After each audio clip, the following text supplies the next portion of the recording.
হুজুর আকরাম সাল্লাল্লাহু আলাইহি সাল্লামের কাছে একজন তার খুব ভক্ত ছিলেন, তার নাম হলো আব্দুল্লাহ বিন উবাই। যেরকম কিনা রাসূলকে ভালোবাসতেন, মহব্বত করতেন, এত মহব্বত করতেন, আল্লাহর নবী যেভাবে তিনি পাগড়ি পরিধান করতেন আব্দুল্লাহ বিন উবাই ওরকম ভাবে পাগড়ি পরতেন। নবীজি যেরকম ভাবে জুব্বা পরিধান করতেন আব্দুল্লাহ বিন উবাই ওরকম করে জুব্বা পরিধান করতেন। নবীজির সাথে জামাতে নামাজ পড়তেন, নবীজির সামনে দাঁড়ালে নবীজির পিছনে দাঁড়ায় নামাজ আদায় করতেন। এক সময় আল্লাহর হাবিব তখন নিয়ত করলেন, আব্দুল্লাহ বিন উবাই মারা গেলে আমি তার জানাজা করব। সুবহানাল্লাহ বলেন। আব্দুল্লাহ বিন উবাই তিনিও বলেছিলেন, হে রাসূল, আপনি দয়া করে আমার জানাজা করবেন। আল্লাহর হাবিব এমত অবস্থায় আব্দুল্লাহ বিন উবাই যখন দুনিয়া ছেড়ে বিদায় হয়ে চলে গেল, মারা যখন গেলেন, তার ছেলে আল্লাহর নবীজির কাছে এসে বললেন, ইয়া রাসূলুল্লাহ, ইয়া হাবিবাল্লাহ, দরদের নবী, আমার আব্বা মারা গেছেন, আপনি আমার আব্বার জানাজা করবেন। আল্লাহর হাবিব তখন গায়ের জুব্বা দিয়ে দিলেন, তার কাফনের কাপড় করা বানানোর জন্য করে। আওয়াজ দিয়ে পড়েন সুবহানাল্লাহ। আব্দুল্লাহ বিন উবাইকে নবীজির জামা পরিয়ে দিলেন। আল্লাহর হাবিব জানাজায় গেলেন, নামাজ কমপ্লিট করলেন, আল্লাহ পাকের কাছে দোয়া করলেন, আল্লাহ রাব্বুল আলামিনের দরবারে প্রার্থনা করলেন তার জন্য করে। আল্লাহ রাব্বুল আলামিন কোরআনে কারীমের আয়াত নাজিল করে নবীজিকে জানিয়ে দিচ্ছেন, কি বলছেন? ইস্তাগফির লাহুম আও লা তাস্তাগফির লাহুম ইন তাস্তাগফির লাহুম। ও নবী, তার জন্য করে তুমি যতবার দোয়া আমার কাছে করো না কেন, আমি আল্লাহ তোমার দোয়াকে কবুল করব না। ৭০ মাররাতান, ৭০ বার পর্যন্ত যদি দোয়া করো তাও আমি আল্লাহ দোয়া কবুল করব না। তার কারণ ইন্নাহুম কাফারু বিল্লাহি ওয়া রাসূলি, আল্লাহ এবং আল্লাহর রাসূলকে সে অস্বীকার করেছিল, মনে প্রাণে নবীজিকে ভালোবাসতো না, মনে প্রাণে নবীজির প্রতি সন্তুষ্ট ছিল না। চিন্তা করতে পারেন, আমরা কি বাঁচতে পারবো? যার গায়ে কাফনের কাপড় হলো বিশ্ব নবীজি, নবীজি নিজেই ইমামতি করলেন, দোয়া করছেন, আল্লাহ বলছে দোয়া ফেরত। ১ নয় ২ নয় ৭০ বার পর্যন্ত যদি আপনি দোয়া করেন, দোয়া কবুল করা হবে না, কারণ সে ফাসিক অবস্থায় মারা গেছে। তাহলে আমাদের কি হালত? কিসের জন্য? আল্লাহ রাব্বুল আলামিন বলেন, ফালা ওয়া রাব্বিকা লা ইউমিনুনা হাত্তা ইউহাক্কিমুকা ফিমা শাজারা বাইনাহুম সুম্মা লা ইয়াজিদু ফি আনফুসিহিম হারাজাম মিম্মা কাদাইতা ওয়া ইউসাল্লিমু তাসলিমা। ও নবী, তোমার রবের কসম, সে প্রকৃতপক্ষে ঈমানদার ছিল না, মানুষদেরকে দেখাতো, মানুষের সামনে সবকিছু করত, কিন্তু সন্তুষ্ট চিত্তে তোমাকে হাকিম হিসাবে মানত না, তোমার আইন মানত না। আমি আল্লাহ আমার কথাগুলি সে অস্বীকার করত, অবিশ্বাস করত। অতএব আমি আল্লাহ রাব্বুল আলামিন কসম করে বলছি, ও মরে গেলেই কি আর না গেলে কি, ওর স্থান হবে আমার জাহান্নামের তলে। ভাইরা আমার, বন্ধুরা আমার, এই মুনাফিকেরা, এই কাফেরেরা ইসলামের চরম দুশমন করেছিলেন, বাধা বিপত্তি দিয়েছিলেন। বিশ্বনবী মুহাম্মদ রাসূলুল্লাহ সাল্লাল্লাহু আলাইহি ওয়াসাল্লাম ইকামতের দিন যখন কায়েম করতে লাগলেন, প্রতিষ্ঠিত করতে লাগলেন, আল্লাহর নবীর জীবনে বহুগুলো যুদ্ধ সংগঠিত হয়েছিল। আপনারা জানেন না? রাসূলুল্লাহ সাল্লাল্লাহু আলাইহি সাল্লাম আল্লাহর দ্বীন কায়েম করতে গিয়ে যতগুলো যুদ্ধ বিগ্রহ করেছেন, সবগুলো আল্লাহ পাকের নির্দেশে, আল্লাহর হুকুমে করেছেন। এই জন্য ইসলামকে প্রতিষ্ঠিত করতে গেলে নিজের জীবন দিয়ে হলেও আল্লাহর দ্বীন আল্লাহর জমিনে কায়েম করতে হবে। ঠিক কিনা বলে? পারবেন তো আপনারা? কি বলেন, পারবেন? আল্লাহু আকবার। আল্লাহ যেন কবুল করেন, জোরে কোনা আমিন। ভাইরা আমার, বন্ধুরা আমার, নবী সাহাবায়ে কেরাম গুণ জীবনের মায়া করেন নাই, নবীজির ভালোবাসায়, আল্লাহর আইনের ভালোবাসায় তারা জীবন দিয়েছেন। হযরতে রাসূলুল্লাহ সাল্লাল্লাহু আলাইহি ওয়াসাল্লামের একজন সাহাবা ছিলেন হযরতে আইয়ুবে আনসারী, জোরে কোন কি নাম? এই আইয়ুবে আনসারী রাদিয়াল্লাহু তাআলা আল্লাহর হাবিবকে এত ভালোবাসতেন, এত মহব্বত করতেন, নবীজিকে জান প্রাণ দিয়ে ভালোবাসতেন। আর নবীজির সঙ্গে জিহাদের ময়দানে গিয়ে হাজির হতেন। তিনি জিহাদ করতেন, যুদ্ধ করতেন। আবার বাসায় আসার পরে তার ঘরে কোনো খাবার থাকতো না, না খেয়ে তিনি রোজা রাখতেন। সুবহানাল্লাহ। নবীজির দরবারে একদিন হাজির হলেন, আল্লাহর হাবিব ডেকে বলে, আইয়ুবে আনসারী, তুমি আমাকে এত ভালোবাসো, এত মহব্বত করো, তুমি আবার জিহাদের ময়দানে গিয়ে তুমি জিহাদ করো, বাসায় গিয়ে আবার শুনি তুমি নাকি রোজা রাখো, তুমি তো আমাকে মহব্বত করো, আল্লাহ পাককে ভালোবাসো। আইয়ুব আনসারী বলেন, মা আতাকুমুর রাসূলু ফাখুযু ওয়া মা নাহানহু ফান্তাহু। ও নবী, আল্লাহ নিজে নির্দেশ করেছেন, রাসূল তোমাদেরকে যা দিয়েছে তা তোমরা গ্রহণ করো, আর রাসূল যা নিষেধ করেছে তা তোমরা পরিহার করো। আল্লাহর হাবিব আপনার এই সুন্নাতগুলি পালন করতে গিয়ে আমার সংসার চলে গেছে, আমার বিবি বাচ্চা তারা অনাহারে ক্ষুধার কারণে তাদের পেট দাও দাও করে জ্বলছে। ইয়া রাসূলুল্লাহ, ইয়া হাবিবাল্লাহ, এরপরেও আমি আমার সংসারের দিকে তাকাই না, আমার সংসারের দিকে আমি নজর করি না, কিন্তু আপনার মহব্বতে আপনি যা বলেন তাই আমি শুনি। সুবহানাল্লাহ। রাসূলের সাহাবার মতো কি আমরা হতে পারবো ভাই? কি বলেন, পারবো? আমার ভাইরা, আমার বন্ধুরা, হযরতে হানজালা রাদিয়াল্লাহু তাআলা নতুন বিয়ে করেছেন, বাসর ঘরে গিয়েছেন, বাসর ঘরে স্ত্রীর সঙ্গে তিনি আলাপ করছেন। হাদিস শরীফের মধ্যে লেখা আছে, আল্লাহর নবীজির সঙ্গে উহুদের ময়দানে কাফিররা মোকাবিলা করছেন। উহুদের যুদ্ধে নবীজি গিয়ে হাজির হলেন। সকাল যখন হয়ে গেল, হযরতে বিল্লাল রাদিয়াল্লাহু তাআলা ডেকে বলে, কে আছো? ও মক্কা মদিনার সাহাবারা, আমার বিশ্ব নবীজি যুদ্ধের ময়দানে যায়। হযরতে হানজালা তার স্ত্রীর পাশ থেকে তিনি উঠলেন এই খবর শোনার সঙ্গে সঙ্গে। ওঠার পরে তার স্ত্রীকে ডেকে বললেন, বিবি, আমার নবীজি উহুদের ময়দানে গিয়েছে, আমি তার সাহাবা, আমি জানতে পারি নাই, তোমাকে আমি বিয়ে করেছি, তোমার বাসর ঘরে আমি আছি। ওগো বিবি, তোমার কোনো দায়িত্ব পালন করতে পারি নাই, তোমার মনের আশা আমি পূরণ করতে পারি নাই, অতএব তুমি দয়া করে আমাকে বিদায় দাও, আমি যুদ্ধের ময়দানে আল্লাহর নবীর পক্ষে গিয়ে জিহাদ করব। একটু জোরে আওয়াজ দিয়ে সুবহানাল্লাহ পড়েন না কেন? কষ্ট হচ্ছে আপনাদের ভাই? আলোচনা করব না বন্ধ করে দেব? আমার ভাইরা, আমার বন্ধুগণ, স্ত্রী দেখে বলছে, স্বামী গো, আল্লাহর হাবিবের তুমি সাহাবা, তোমাকে আমি কোনোদিন দেখে নাই, শুনেছি এই আরবের বুকে সুমহান সুগঠন সুন্দর চেহারাদায়ক তুমি একজন মহান বীর মানুষ, তোমার সঙ্গে আমার বিয়ে হয়েছে, অতএব স্বামী তোমার সঙ্গে আমার আজকে বাসর, এই রাত্রিতে তুমি জিহাদের ময়দানে যেতে যাচ্ছ, এটা কেমন কথা? তোমার যে ফরজ গোসলের প্রয়োজন আছে।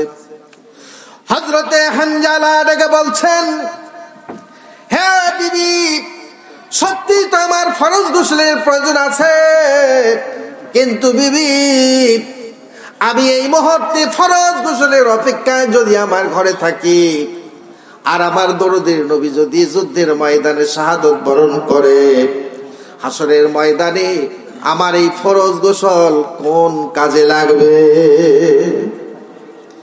এই বলার পরে দৌড়ে গেলেন, যুদ্ধের পোশাক পরিধান করলেন, হেলমেট মাথায় দিয়া দরজার পাশে এসে উল্টে তার স্ত্রীকে ডেকে বলে, বিবি আমি তোমাকে বড় আশা করে বিয়ে করেছিলাম, আজকে তোমার সঙ্গে আমার বাসর হয়েছে, তোমার মনের আশা পূরণ করতে পারি নাই, কোনো দায়িত্ব পালন করতে পারি নাই, অতএব তুমি আমাকে বিদায় দাও, আমার নবীজির পক্ষে যুদ্ধের ময়দানে গেলাম।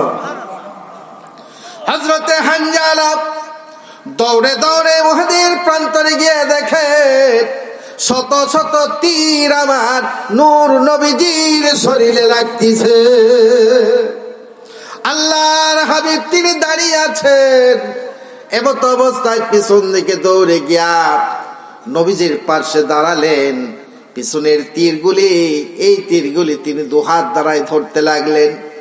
আবার যখন দেখেন সামনের দিক থেকে তীরগুলি ছুটে আসে, দৌড়ে সামনে গেলেন, এই সামনের তীরগুলি তিনি আটকাতে লাগলেন। একবার সামনে যায়, আবার একবার পিছে আসে, আবার সামনে যায়, আবার পিছে আসে। এমনি করতে করতে এক কাফিরের তীর এসে তার কলিজায় বিঁধ হয়ে গেল। দরাজ করে তিনি জমিনে পড়ে গেলেন, আল্লাহর হস্তে তিনি জান্নাতে চলে গেলেন। ভাইরা আমার, বন্ধুরা আমার, যুদ্ধের সমাপ্ত নবীজি সাহাবায়ে কিরামদেরকে বললেন, তোমরা আমার সাহাবারা, দেখো আমার পক্ষে আমার সাহাবাদের মধ্যে কারা কারা শাহাদাত বরণ করছে। সাহাবায়ে কিরাম গুনেরা লাশ তখন গণনা করতে লাগলেন।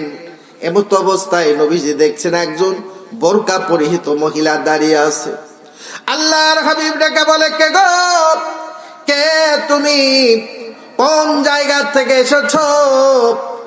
না জানি তোমার স্বামী অথবা তোমার কোন স্বজন যুদ্ধের ময়দানে শাহাদাত বরণ করেছে, তার খবর নেওয়ার জন্য করে তুমি ছুটে চলে আসছো।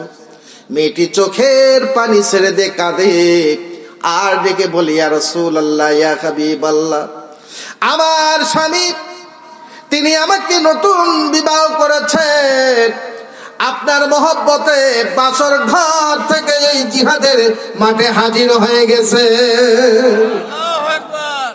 আল্লাহর হাবিব আপনার ভালোবাসায় ঘরের ভিতরে তারে থাকতে দেয় নাই, ছুটে চলে আসছে, যুদ্ধের ময়দানে শেষে শাহাদাত বরণ করেছে। ওগো রাসূল, আমি আপনার কাছে আমার স্বামীর জন্য করে এসেছি একটা মাসআলা জানার জন্য করে। আমার স্বামী আমার সঙ্গে বাসর করেছেন, তার যে ফরজ গোসলের প্রয়োজন ছিল তিনি ফরজ গোসল না করে যুদ্ধের ময়দানে এসে হাজির হয়ে শাহাদাত বরণ করেছেন। আল্লাহর হাবিব বললেন, কে সেই ব্যক্তি? বলে, তার নাম হলো হযরতে হানজালা। আল্লাহু আকবার, দুহাত তুলে বলেন আল্লাহু আকবার। ভাইরা আমার, বন্ধুরা আমার, আল্লাহর হাবিব হযরতে হানজালার কথা শোনার সঙ্গে সঙ্গে চোখের পানি ছেড়ে দিয়ে তিনি কাঁদতে লাগলেন আর বললেন, হানজালা, তোমাকে আমি হুকুম করেছিলাম বিবাহ করার জন্য করে, কিন্তু বাসর ঘর থেকে এই যুদ্ধের ময়দানে এসে যুদ্ধ করবে আমি তো এই কথা তোমাকে বলি নাই। সাহাবায়ে কিরামদেরকে বললেন, ওই আমার সাহাবারা, তোমরা দেখো আমার হানজালার লাশ কোথায় রয়েছে। হযরতে সাহাবায়ে কিরাম গুনেরা তখন এই লাশগুলি তারা খুঁজতে লাগলেন। সমস্ত সাহাবায়ে কিরামদেরকে পেলেন, কিন্তু হানজালাকে তারা কোনো ক্রমেই পেলেন না। এইবার আল্লাহর হাবিবকে বললেন, ইয়া রাসূলুল্লাহ, ওগো দরুদের নবী, হযরতে হানজালাকে আমরা পাই নাই, হানজালার লাশ তো আমরা কোনো ক্রমেই খুঁজে পাচ্ছি না। আল্লাহর হাবিব তখন সাহাবায়ে কিরামদেরকে বললেন, তোমরা একটু ভালো করে পাহাড়ের নিচে গর্তের দিকে গিয়ে একটু খোঁজ করতে থাকো। এমত অবস্থায় হযরতে জিবরিল আমিন মাথার উপরে আসমান থেকে নামিয়া আল্লাহর হাবিবকে ডেকে বলি, ইয়া রাসূলুল্লাহ, হানজালা ওই পাহাড়ের উপরে শুয়ে আছে। ওগো নবী, চোখের পানি আপনি ফেলেন না, আপনি এমনি করে আর কাঁদেন না। হযরতে হানজালার ফরজ গোসলের খবর আপনার আগে স্বয়ং আল্লাহ জেনে ফেলেছে। আল্লাহ পাকের নির্দেশে জান্নাতের সারা বুন্ত ঘোরা নিয়ে এসে আমরা ফেরেশতাগণ হযরতে হানজালাকে গোসল করায় দিয়েছি। আল্লাহর হাবিব সাহাবায়ে কিরামদেরকে বললেন, সাহাবারা তোমরা একটু ওই পাহাড়ের উপরে যাও। ওই পাহাড়ের উপরে তখন গিয়ে তারা দেখছেন কে যেন কিছুক্ষণ আগে তাকে গোসল করায় গেছেন। হযরতে হানজালার শরীরে পানির ফোঁটা ফোঁটা দাগ রয়েছে। ভাইরা আমার, বন্ধুরা আমার, সেই জন্য আল্লাহ রাব্বুল আলামিন বলেন, কুল ইন কুনতুম তুহিব্বুনাল্লাহা ফাত্তাবিউনি ইউহিব্বুকুমুল্লাহ ওয়া ইয়াগফিরু লাকুম যুনুবাকুম ওয়াল্লাহু গফুরুর রহিম। নবী তুমি বলে দাও তোমার উম্মতদেরকে, তারা যদি আমি আল্লাহ আমাকে চাই মহব্বত করতে, ভালোবাসতে, আগে সর্বপ্রথম তোমাকে যেন অনুসরণ করে, তোমাকে যেন মহব্বত করে। আমি আল্লাহ আমাকে যারা মহব্বত করবে, আর নবী তোমাকে যারা মহব্বত করবে, তোমাকে ভালোবাসা মহব্বত করার কারণে আমি আল্লাহ তাদের আগে পিছের জীবনের সব গুনাহগুলি মাফ করে দিব। কি অবস্থা, মুসাফির অবস্থা ইসলাম আছে বলে আল্লাহর জমিনে আল্লাহর দিন প্রতিষ্ঠিত করতে পারে নাই। এখন যদি কেউ জিনার বিচার শাস্তি যদি দিতে চায়, বিচার করতে চায়, সে করতে পারবে? সংসদে সে আইন পাস নাই, ঠিক কিনা বলে? কেউ যদি ডাকাতি করে, ডাকাতির এক হাত এক পা কেটে দিতে হবে, এই আইন কেউ চালু করতে পারবে? কারণ ওর ইসলাম আছে মুসাফির হালতে, ঠিক কিনা বলে? মুসাফির হালতে থাকলে তার কোনো শক্তি থাকে না। ইসলামেরও আজকে সেই শক্তি আর কি বলেন আছে? এই জন্য ইসলামকে স্বয়ংসম্পূর্ণ শক্তিশালী করতে হলে আমাদেরকে করতে হবে, ঠিক কিনা বলে? এবার দু হাত তুলে দেখান কারা কারা ইসলামকে প্রতিষ্ঠিত করতে চান, দু হাত তুলে তাকবীর দাও। আল্লাহ কবুল করুন। সেই জন্য করে আল্লাহর পক্ষে আমাদেরকে লক্ষ্য রাখতে হবে, আল্লাহর দিকে আমাদেরকে যেতে হবে।